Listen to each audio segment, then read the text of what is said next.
President Trump says he's reviewing a new proposal from Iran to potentially end the war, as an increasing number of Americans reportedly say they oppose the fighting.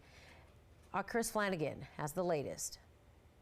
The U.S. flexing more muscle in the war in Iran. The administration warning there could be severe economic consequences for U.S. shipping companies if they make payments to Iran to safely pass through the Strait of Hormuz.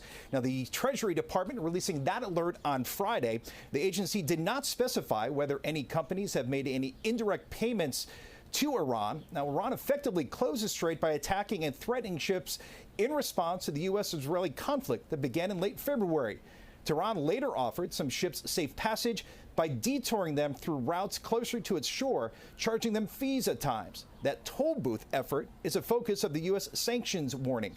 Payment demands could include transfers not only in cash, but also digital assets, offsets, informal swaps, or other in-kind payments.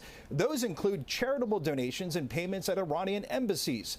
The U.S. responded to Iran's closure of the strait with a naval blockade of Iranian ports. That has prevented Iranian tankers from leaving and depriving Tehran of oil revenue it needs to shore up its ailing economy. The U.S. Central Command has said 45 commercial ships have been told to turn around since the blockade began on April 13th.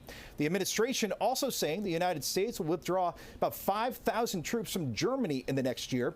The redeployment comes amid President Trump's escalating feud with Germany's chancellor, who claims the U.S. is being humiliated by Tehran and criticized Washington's lack of strategy in the war.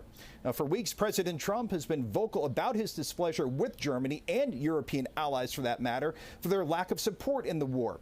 And the number of troops leaving Germany would be 14% of the 36,000 American service members that are stationed there. At the White House, I'm Chris Flanagan, News Nation.